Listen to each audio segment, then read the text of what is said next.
ada acara diseminasi dari Bapak Agus Sudarmanto Esos, itu kaitannya dengan budaya positif yang ada di sekolah. Dan untuk mengawali kegiatan ini ada pembukaan dari Bapak Kepala Sekolah. Waktu dan tempat saya persilahkan. Terima kasih waktu yang diberikan kepada saya dari pembawa acara. Assalamualaikum warahmatullahi wabarakatuh. Alhamdulillahirabbil alamin. Asyhadu an la ilaha illallah wa asyhadu anna Muhammadar Rasulullah sallallahu alaihi wasallam wa ala alihi wa ashabihi wa ba'd. Yang terhormat Pak Agus Sudarmanto Esos selaku guru penggerak, calon guru penggerak yang nanti akan menyampaikan diseminasi aksi nyata modul 1.4 budaya positif di sekolah, dan teman-teman sekalian yang ikut menghadiri diseminasi pada siang hari ini, terutama dari teman-teman. Mudah-mudahan saya mengharapkan banyak hal, terutama yang pertama dari guru penggerak, calon guru penggerak dan nantinya akan menjadi guru penggerak ini akan berhasil menggerakkan budaya yang positif yang ada di sekolah. Karena guru penggerak itu harus betul-betul guru yang tergerak, bergerak dan menggerakkan apa yang ada di sekolah, sehingga berdaya nyata tidak hanya sebagai pemimpin pembelajaran dalam LMS, dalam pembelajaran maya, tapi betul-betul menjadi pemimpin pembelajaran di yang alam nyata gitu ya. Kalau selama ini kan kritikannya guru penggerak itu sebagai pemimpin di alam maya gitu. Tapi usahakan kita bisa menjadi guru penggerak di alam nyata. Untuk itu monggo selanjutnya saya persilahkan untuk Pak Agus Sudarmanto mendiseminasikan teman-teman kepada teman-teman, mudah-mudahan dapat berjalan dengan lancar dan barokah. Saya cukup sekian. Assalamualaikum warahmatullahi wabarakatuh.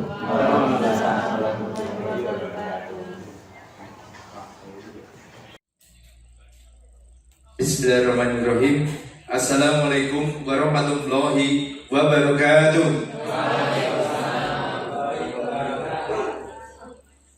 Selamat siang Bapak Ibu. Masih loyo ya? Coba, karena siang-siang ya biar semangat. Kalau nanti saya bilang selamat pagi, jawabannya apa? Pagi. Yes. Yes atau luar biasa? Luar biasa. Oke. Selamat siang. Pagi. Karena semangat pagi Bapak. Ya. Selamat pagi. Pagi. Luar biasa. Terima kasih Bapak Ibu. Pada siang hari ini izinkan saya untuk menampilkan atau mendemonstrasikan ya budaya positif. Ini adalah salah satu modul aksi nyata kalau di dalam calon pendidikan calon guru penggerak adalah modul 1.4. Di sana ada budaya positif. Tentu sebelum masuk ke materi, teman-teman pernah dengar ya budaya positif itu ya? Pernah nggak? Pernah ya? Sering ya? Mungkin budaya yang baik gitu ya? Benar nggak? Budaya yang baik ya? Untuk menuju ke sana, Bapak Ibu, yang intinya nanti sebenarnya di antara kita semua itu ada kekuatan-kekuatan positif yang nanti kalau disatukan itu menjadi sebuah ledakan atau perubahan yang besar. Nanti pada dasarnya anak-anak kita semua itu punya budaya-budaya itu, ya. Tapi karena ada materi yang harus disampaikan, maka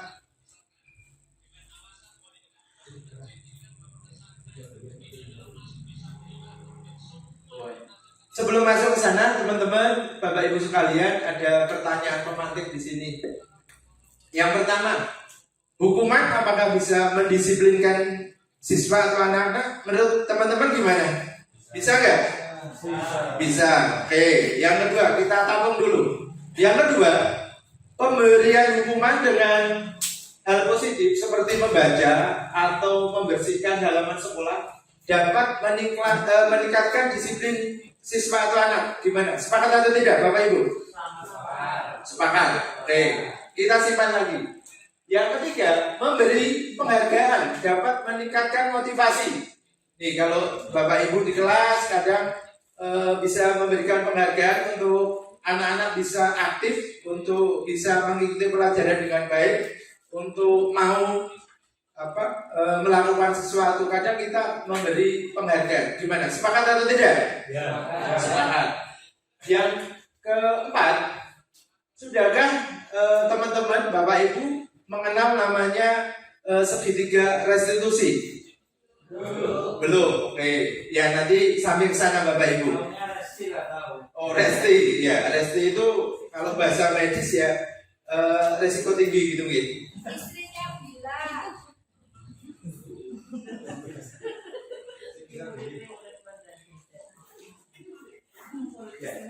Kita sedikit bereksplorasi Bapak Ibu. Yang pertama, disiplin positif dan nilai-nilai kebajikan universal. Ya, bahwasanya kalau tadi disiplin positif, tentu teman-teman sudah sering melakukan. Tetapi kalau kebijakan yang universal yang diterima oleh semua pihak, teman-teman bisa memberikan contohnya? Bisa. Apa Pak? Contohnya Pak? Berbuat baik kepada sesama. Oh, berbuat baik kepada sesama. Ya. Dan itu semua dikemas dalam sebuah, kalau untuk anak-anak adalah di profil pelajar Pancasila. Semua yang tertuang dalam profil pelajar Pancasila adalah nilai-nilai kebajikan yang universal ya. Di antaranya apa? Profil pelajar Pancasila. Satu, beriman dan bertakwa, kemudian berakhlak mulia. Nah, akhlak mulia itu bukan hanya hablum minanas saja, tetapi terhadap alam, terhadap berarti tumbuhan, hewan, kita juga harus berakhlak mulia selain dengan manusia, gitu ya. Dan lain sebagainya. Bapak Ibu sudah tahu semua. Yang selanjutnya, teori motivasi, hukuman dan penghargaan. Teori motivasi itu nanti bisa dijelaskan bahwa seseorang melakukan sesuatu, melakukan kegiatan itu ada motivasinya, yang biasanya ada intrinsik dan ekstrinsik, ya, dari luar dan dari dalam manusia itu sendiri. Kemudian hukuman dan penghargaan, ya, hukuman juga bisa mendorong seseorang untuk melakukan sesuatu, penghargaan juga demikian. Kemudian restitusi ada sebuah segitiga di mana nanti pada endingnya bahwa anak itu melakukan sesuatu itu karena sadar diri dan meyakini bahwa dia itu telah melanggar suatu keyakinan yang dia anut. Kemudian kebutuhan dasar manusia dan dunia berkualitas ya.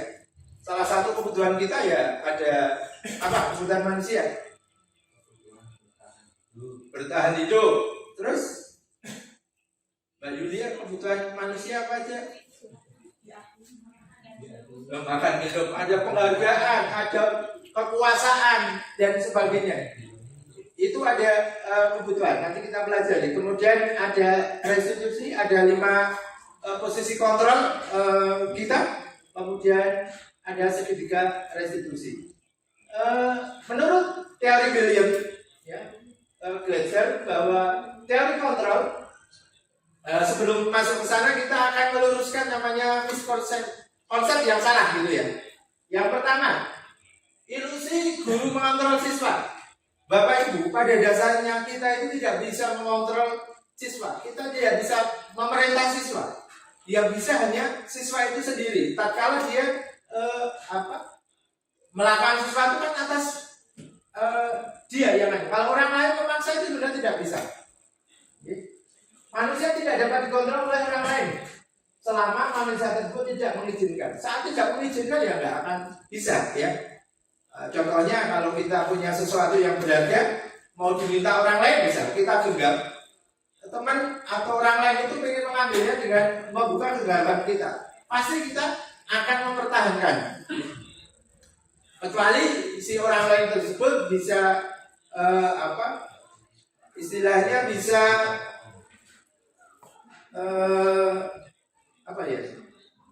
Kalau kita merayu atau ada tahapan-tahapan agar kita bisa membukanya. Kemudian ada ilusi lagi bahwa penguatan positif atau bujukan adalah bentuk kontrol. Ya, segala usaha untuk mengaruhi murid agar mengulangi suatu perilaku tertentu. Ya. Jadi penguatan positif ya. Kalau ada anak pengen belajar atau karena apa? Karena dia pengen dapat nilai bagus. Oh, karena mungkin di kelas Bu Indra memberi sesuatu saat muridnya ada yang juara 1. Ya. Anak akan berlomba mendapatkan itu. Ilusi selanjutnya yang ketiga bahwa kritik dan membuat orang bersalah dan menguatkan karakter. Ya. Orang lain dibuat bersalah karena kritik ya, merasa bersalah. Ya, kadang kalau sebuah training motivasi itu kan membuat kita kadang bisa menangis sendiri, terus kalau udah menangis akhirnya mengingat hal-hal yang dulu pernah kita lakukan, ya, oh ternyata kita salah, terus kita akan merubah perbuatan kita. Ya, mungkin itu jangkanya waktu pendek, tapi kalau untuk lama kelihatannya tidak bisa. Kemudian ilusi bahwa orang dewasa memiliki hak untuk memaksa. Nah ini Bapak Ibu, kita terkadang karena kita merasa orang dewasa, merasa di sini guru, ya mungkin mengibaratkan antara timun dan duren gitu. Kita sering kayak durennya anak-anak sama timun gitu kan. Akhirnya apa? Kita memaksa murid kita untuk berperilaku sesuai dengan keinginan kita. Ya. Ternyata tidak demikian. Ya. Di sini ilusi bahwa orang dewasa percaya memiliki tanggung jawab untuk membuat murid-murid berbuat hal tertentu sesuai kemauan mereka. Memaksa dengan aturan hukuman tidak akan berdampak jangka panjang dan akan menghasilkan hubungan permusuhan. Nah, tidak akan jangka panjang, dia nurut, tapi di belakang kita pasti akan mengumpat kita.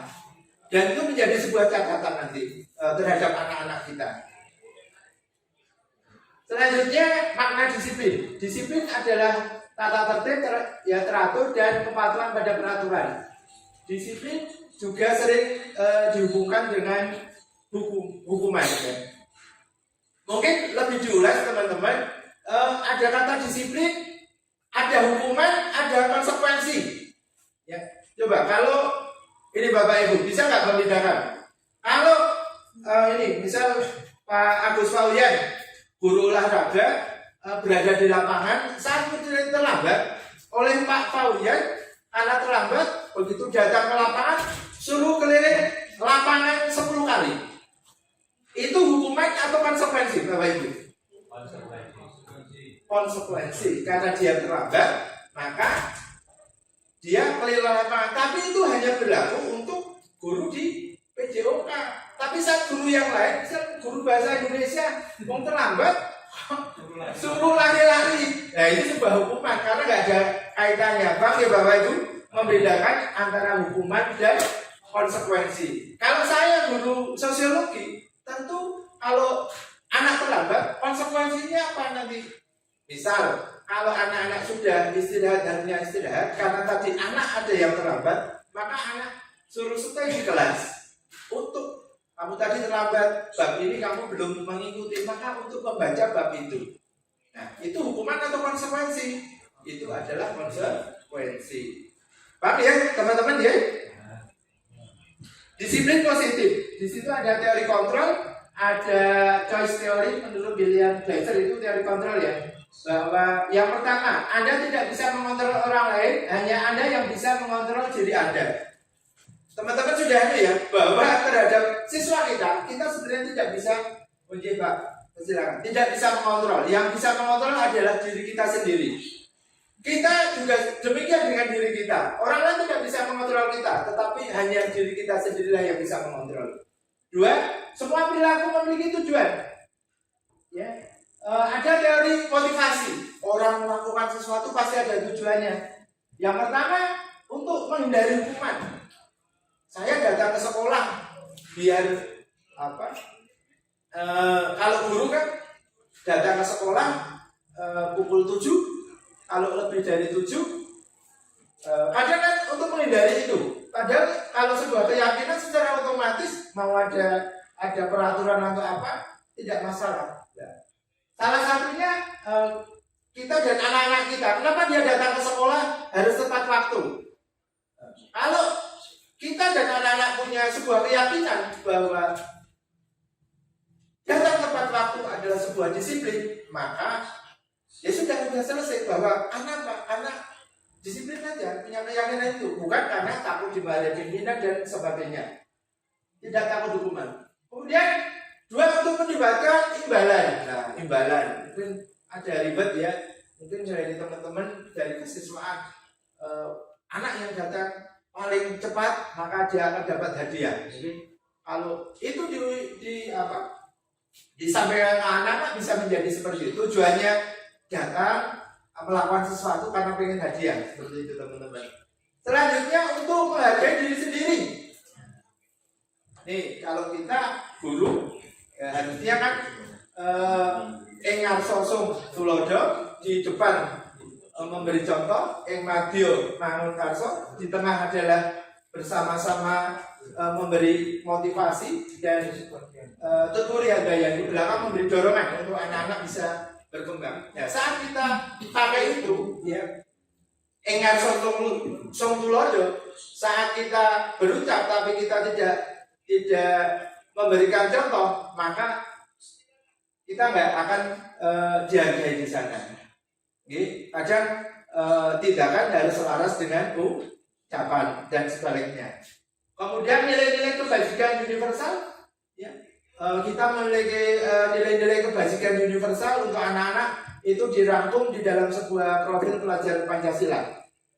Kemudian keyakinan kelas. Ya, Bapak Ibu, kami berharap untuk kelas 10, kelas 11, ya, bahkan kelas 12 juga tidak apa-apa. Teman-teman wali kelas itu membuat keyakinan kelas.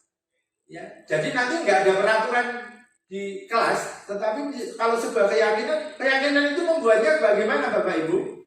Satu, kita lihat tata tertib kelas yang dilarang, itu kan kalimat negatif, diubahlah menjadi kalimat positif. Dilarang terlambat. Nah, tadi kalimat positifnya kalau dilarang berarti ya apa? Datang tepat waktu. Nah, semua kalau sudah dibuat menjadi kalimat positif dan itu menjadi kesepakatan kelas, maka itu nanti menjadi keyakinan kelas. Itu yang harus kita terapkan ke anak-anak. Jadi nanti tidak akan ada ini dapat poin sekian, tidak. Anak-anak akan secara kontinu, kalau itu menjadi keyakinan, menjadi masuk dalam diri dia, maka dia akan melakukan. Bisa merokok, dilarang merokok, maka keyakinannya apa? Menjaga kesehatan. Kemudian dilarang membuang sampah sembarangan di kelas. Keyakinan kan menjaga kebersihan. Kalau itu keyakinannya sudah menjadi kesepakatan kelas, maka nanti teman-teman, nah harapannya ke depan nanti kita bersama-sama dengan Bapak Ibu wali kelas untuk membuat keyakinan kelas. Bagaimana Bapak Ibu? Nanti bisa ya? Bisa ya Bapak Ibu? Alhamdulillah. Kemudian posisi kontrol, ya. Ada 5 posisi kontrol. Kita sebagai penghukum, ya. Biasanya kita di sana menjadi penghukum, pembuat rasa bersalah. Kedua, teman, ya, teman terhadap anak-anak, ya. Kita kadang harus menjadi teman. Kemudian bisa menjadi pemantau. Kemudian manajer. Nah, kalau kita bisa melaksanakan yang posisi teman, pemantau dan manajer, nanti anak-anak akan bahagia. Tapi kalau posisi kita selalu sebagai penghukum, nanti anak-anak hanya nurut ya saat itu saja. Di belakang itu pasti akan punya sikap yang lain. Kemudian tadi di awal ada kebutuhan dasar manusia. Apa aja teman-teman? Yaitu penguasaan. Semua orang pengen berkuasa, ya. Dalam lingkup kecil dan lingkup yang besar, pasti itu ya. Kecil ya paling tidak hak milik kita harus kita kuasai, ya. Besar ya diwujudkan hal-hal yang sifatnya bukan hanya diri sendiri, mungkin kalau secara kewilayahan bisa di tingkat RT, kemudian desa, bahkan kabupaten atau provinsi atau negara. Kemudian kasih sayang, kebutuhan kasih sayang dan diterima, ya itu menjadi kebutuhan kita Bapak Ibu. Ya, kadang dengan kasih sayang dan kasih sayang itu akan merubah segalanya. Ya, yang orang keras pun kalau dikasih sayangi akan menjadi lunak. Kemudian kebutuhan kesenangan, kemudian yang terakhir kebutuhan kebebasan. Semua orang pasti nggak mau dikekang, maka ada salah satunya kebutuhan kebebasan itu. Semuanya itu terus nanti arahnya akan menjadi keyakinan kita semua ya. Dari 5 tadi ada teori motivasi, posisi kontrol dan kebutuhan itu nanti kita jadikan sebuah keyakinan. Budaya positif atau ekosistem positif. Guru mengamati bagaimana sistem perancangan di sekolah dapat menciptakan lingkungan positif serta mendukung murid menjadi pribadi yang bahagia, mandiri dan bertanggung jawab sesuai filosofi Ki Hajar Dewantara. Teman-teman, ada sebuah filosofi Ki Hajar Dewantara bahwa keberpihakan pada murid. Ya, jadi semua yang kita lakukan itu harus berpihak pada murid. Ya, murid, guru ibarat petani, murid ibarat tanaman. Maka dalam menggulung mentah dalam memelihara tanaman antara satu dan lain tidak boleh disamakan teman-teman. Ya, ada tanaman jagung, ada padi, ada mungkin kacang, ya. Itu menanam padi tentu butuh air yang banyak. Tapi saat kalau hijau kita kasih air yang banyak, tentu dia akan mati. Maka nanti ke depan ada namanya pembelajaran terdiferensiasi. Ya, teman-teman bisa menggali itu nanti. Ya, jadi berbahaya pada murid seperti itu teman-teman. Nanti ada pembelajaran terdiferensiasi. Mungkin teman-teman bisa nanti sebelum mulai pelajaran ada bisa tes ya, tes anak-anak mungkin dengan gaya belajar akan ketemu ya. Jadi nanti dalam pembelajaran terdiferensiasi teman-teman tentu satu kontennya nggak boleh sama, antara anak satu dengan yang lain itu tidak boleh disamakan, harus berbeda karena kebutuhan tadi ibarat kebutuhan tanaman akan berbeda-beda. Yang kedua prosesnya juga harus dibedakan, tidak boleh disamakan. Ya. Dan yang ketiga adalah produk. Ya, produknya pun harus berbeda-beda sesuai dengan bakatnya anak-anak. Misal nanti teman-teman kalau anak-anak pengen ada membuat karya seni berupa video. Terima kasih Pak Agus telah menyampaikan tentang budaya positif untuk sekolah kita. Dari penjelasan tadi saya ingin bertanya atau ingin mendapat penjelasan tentang apa tadi, tentang kesepakatan kelas atau apa itu tadi ya. Ya, sepertinya apa yang panjenengan uraikan tadi bla bla bla bla fokusnya pada kesepakatan kelasnya. Bagaimana kita membuat langkah-langkah tentang kesepakatan kelas ini untuk sekolah kita. Oke, terima kasih. Sangat luar biasa dari Pak Suryono ya. Bagaimana cara kita membuat kesepakatan kelas? Bapak Ibu, bahwa setiap kita mulai pelajaran, entah itu kita sebagai wali kelas dan sebagai guru mata pelajaran, maka kita diharuskan membuat sebuah kayak kalau dulu namanya kontrak belajar, ya. Kemudian kita ubah sekarang menjadi istilah kesepakatan kelas, ya.